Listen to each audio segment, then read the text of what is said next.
আসসালামু আলাইকুম প্রিয় চাকরিপ্রার্থী ভাই ও বোনেরা। আজকে আমি চাকরির ক্ষেত্রে আসা একটি ইম্পোর্টেন্ট প্রশ্ন যেটা এই টাইপের ম্যাথ গত অজু পাটিগতে এসবিএ পদে এসেছে। সেটা সমাধান করার চেষ্টা করব। আমাদের ম্যাথটি হচ্ছে ৫০ মিটার দৈর্ঘ্য ও ৪০ মিটার প্রস্থ বিশিষ্ট একটি মাঠের ঠিক আড়াআড়িভাবে ৩ মিটার চওড়া ২টা রাস্তা। কয়টা রাস্তা? ২টা রাস্তা আছে এবং রাস্তা দুটির মোট ক্ষেত্রফল কত? আমাদের চেয়েছে এই যে একটা মাঠ, এই মাঠের মধ্যে দিয়ে ২টা রাস্তা গিয়েছে। ৩ মিটার, ৩ মিটার করে ২টা রাস্তা গিয়েছে এবং যার দৈর্ঘ্য প্রস্থ হচ্ছে ৪০ মিটার এবং দৈর্ঘ্য হচ্ছে ৫০ মিটার।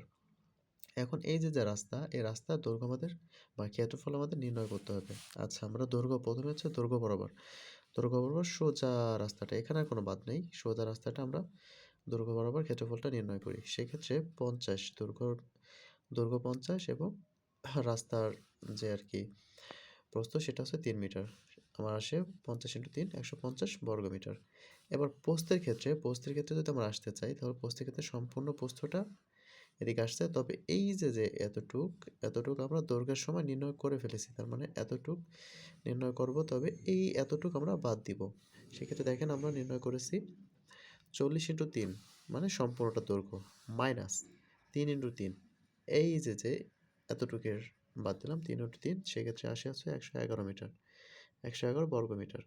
এবার মোট ক্ষেত্রফল আসে ১৫০ প্লাস ১১১ মানে দৈর্ঘ্য বরাবর ক্ষেত্রফল প্লাস প্রস্থ বরাবর ক্ষেত্রফল ২৬১ বর্গমিটার।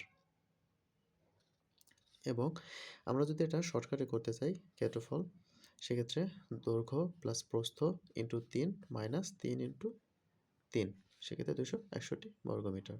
ধন্যবাদ সবাইকে।